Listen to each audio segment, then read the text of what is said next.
J'étais pas école du tout. Je me suis dit en fait, non mais moi je veux pas être enfermée dans un bureau. Je regrette pas une seule seconde. Je me verse tout.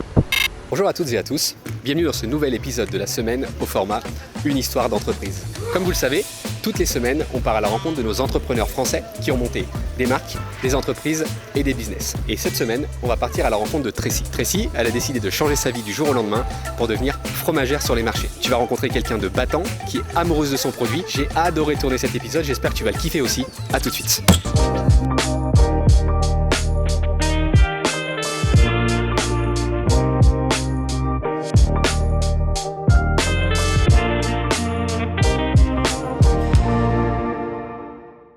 Bonjour. Bonjour Jonathan. Elle, c'est Tracy. Elle est devenue une vraie star en vendant du fromage sur les marchés. Tu vas voir que sa dose de bonne humeur et son sourire te donnent limite envie de vendre du fromage toi aussi. J'espère que tu vas kiffer cette vidéo, mais avant toute chose, donne de la force à la chaîne, abonne-toi, active la cloche, mets un j'aime, je te laisse kiffer. Moi en tout cas, j'ai vraiment adoré. Merci beaucoup de nous accueillir. Avec plaisir, bienvenue dans mon magasin. C'est génial.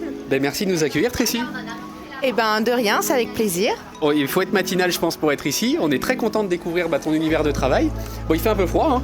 Ah bah oui, on est en plein hiver, on a la pluie en plus ce matin, c'est vraiment les aléas de ce métier. Ce qu'on dit c'est quand il pleut, c'est nous le soleil. Ce que je vous propose c'est qu'on va découvrir le travail de Tracy, elle va nous montrer ce qu'elle fait au quotidien, ses produits, son quotidien de travail, ses habitudes, tout ce qu'elle propose. Venez avec nous.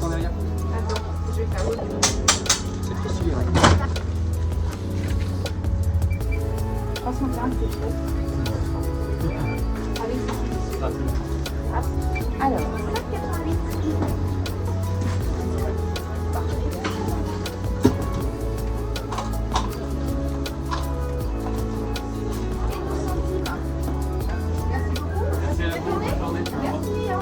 on vient de voir un petit peu en live le quotidien du coup de ce que fait Tracy. Elle accueille des clients, elle vend un bon produit, mais comme vous l'avez vu, le client du 21e siècle, il vient pas juste chercher un bon produit, il vient aussi y trouver quelqu'un. C'est pour ça qu'on voit au quotidien, son accueil est exceptionnel, elle est très souriante et vraiment, elle crée un vrai lieu de rendez-vous. Ah, mais tu vas pas me dire qu'il y a des gens qui achètent ça quand même. C'est un truc de ouf. alors pas trop en entier, non. Après ça dépend, je calcule le poids en fonction Bonjour, de monsieur. combien de personnes ils sont. Monsieur Henri, bonjour. Vous allez bien? Alors en fait, on fait des interviews sur les entrepreneurs, ceux qui se sont montés, et leur quotidien de travail pour le partager à un plus grand monde. C'est quoi du coup? C'est du commerçant. C'est du commerçant. Tiens, t'as une différence à dire entre le commerçant et l'entrepreneur? Il n'y en a pas.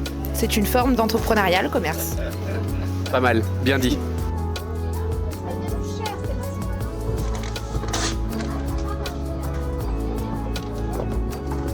Tiens, est-ce que tu peux nous dire du coup quel est ton fromage le plus spécial, le plus bizarre, entre guillemets, et qui n'est pas acheté par tout le monde? Donc c'est une tome de Savoie, mais elle est macérée dans le marc de raisin. Mais je la propose pas à tout le monde. Celle-ci, je la propose uniquement aux amateurs de fromage, parce qu'elle envoie du lourd et a toujours dégusté avec un verre de vin rouge. Elle aura totalement d'autres saveurs. Elle est vraiment forte, donc je la propose pas à tout le monde. L'odeur, elle remonte l'odeur jusque là, c'est un truc de fou. Donc comme tu connais le concept de cette chaîne, une histoire d'entreprise, on axe autant sur l'histoire de l'entrepreneur que sur l'histoire de l'entreprise.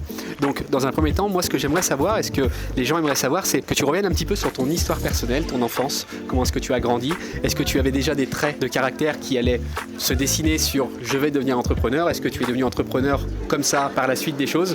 Raconte-nous un petit peu ton enfance. Alors, mon enfance, déjà, pour rester dans un point de vue un peu professionnel, si je puis dire, j'étais pas école du tout. Moi, à l'école, c'était fond de classe, et donc je savais qu'il fallait que je me lance rapidement dans le monde du travail, sauf que ça a été compliqué pour moi de trouver ma voie. Donc, j'ai d'abord commencé par de l'alternance en entreprise, assez classique quand on sait pas ce qu'on veut faire, dans le secrétariat. Donc, j'ai un bac+2 dans ce domaine-là, et ça m'a fait travailler pendant 10 ans dans une société de cuisine professionnelle. C'était la société Kietalis. C'était super, j'ai passé de belles années. Mais sur le plan plus familial, est-ce que tu as des exemples dans ta famille de gens qui étaient déjà entrepreneurs, qui t'ont montré un peu comment faire? Ou est-ce que t'avais pas vraiment d'exemple et tu as décidé malgré tout de te monter?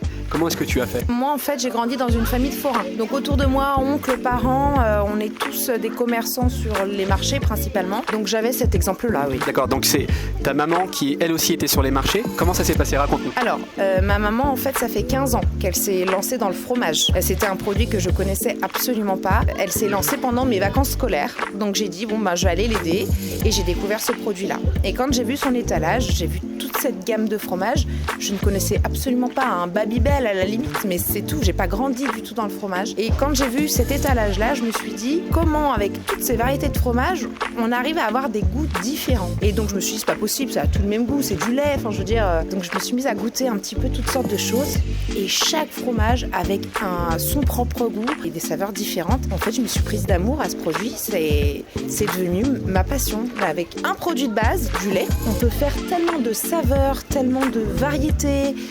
Ça m'a passionnée. Donc tu as découvert un produit sur lequel tu es tombé amoureux, puis après tu t'es dit bon bah je vais devenir entrepreneur, monter du coup mon concept de fromagerie sur les marchés. Qu'est-ce qui a été le déclic? Qu'est-ce qui t'a fait vraiment passer à l'action et te dire c'est le jour J, on y va, on commence? Alors en fait, pendant quelques semaines, je continuais à travailler avec ma mère sur les marchés. Donc la semaine, j'étais à l'école et en entreprise chez Ketalis. Et le week-end, tous les week-ends, j'allais travailler avec ma maman au fromage. Donc j'ai vraiment développé mon savoir-faire dans ce produit tous les week-ends pendant des années. Et plus le temps passait, plus je me suis dit en fait, non mais moi je veux pas être enfermée dans un bureau. Déjà on est à l'air libre sur les marchés, j'aime l'ambiance, j'aime cet état d'esprit-là. Donc il était hors de question que je termine dans un bureau. Donc je me suis dit à un moment donné, c'est ce que je veux faire. Je veux faire comme ma maman.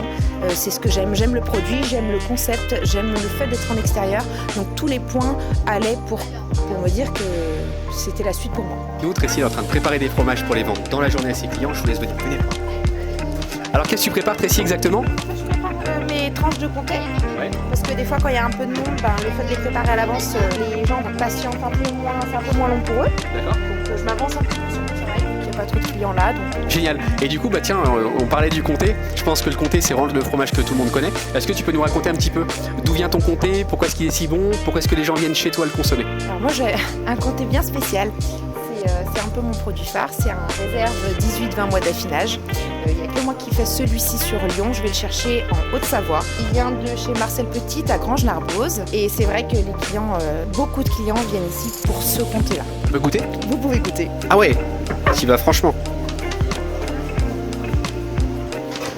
Incroyable. Alors comment il se produit? Franchement, il est bien fort, mais il a grave du goût. C'est un truc de malade. C'est un comté qui a été créé pour les Savoyards qui aiment le fromage qui envoie du lourd. Bon, vous savez où venir pour prendre du comté. Ça se fait du coup que vous venez souvent ici. Pourquoi vous venez dans ce stand-là et pas un autre? Parce que pourquoi là? Parce que la vendeuse, la patronne est sympa. Ok. Que le fromage est bon. D'accord.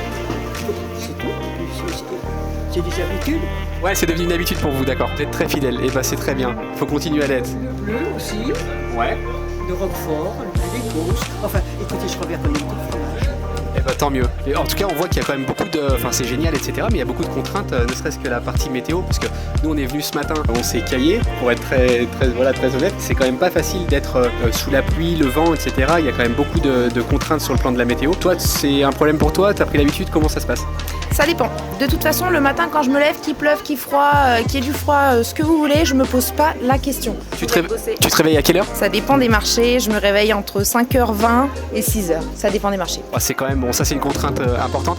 Donc tu te dis c'est bon, il y a ça comme contrainte, mais malgré tout, je veux faire mon projet et t'y vas quand même. Ah ben, de toute façon, c'est mon boulot, c'est mon gagne-pain.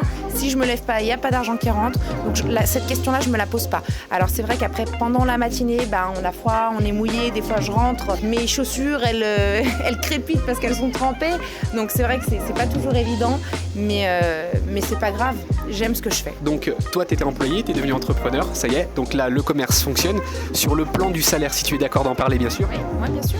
Bon, génial, comme ça on sera transparent avec l'audience. Quel est ton salaire aujourd'hui? Alors aujourd'hui, au bout de 3 ans et demi d'entreprise, je me verse 3 000 € par mois. 3 000 € par mois, c'est quand même un très très beau salaire. Comme on l'a vu, il y a des contraintes, etc. Mais si quelqu'un qui nous regarde veut se monter, que ce soit dans le monde du fromage ou autre chose, quel conseil tu aurais à lui dire si justement il a encore des hésitations? Je regrette pas une seule seconde. Après, je me suis lancée dans un concept qui me plaît. Donc à partir du moment où vous avez, quel que soit le produit qui vous plaît, si vous êtes passionné par ça, ça peut que marcher en fait. Tout l'amour qu'on lui porte, toute cette mise en place, tout ce travail-là, le fait même d'être en extérieur, je me répète, mais tous ces points-là font que ça peut que fonctionner quand on aime ce qu'on fait. Et effectivement, toutes les personnes qu'on rencontre nous disent pour beaucoup quand même une chose similaire qui est qu'il faut aimer ce que l'on fait pour pouvoir continuer à avancer quand il y a des contraintes, des difficultés, etc. Tracy ?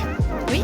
Merci beaucoup de nous avoir accueillis. On a pris un énorme plaisir du coup de venir découvrir ton quotidien de travail. C'était vraiment chouette. Je pense que encore une fois, ça va dénoter de ce que l'on a actuellement et on veut apporter une diversité de scénarios et d'histoires d'entreprise sur la chaîne. Donc merci beaucoup. Avec plaisir. Pour les autres, restez bien connectés. On va aller faire le débrief un peu plus loin en intimité entre nous. Bon bah nous revoilà entre nous. Moi j'ai adoré tourner cette vidéo. J'espère que cet épisode t'a plu.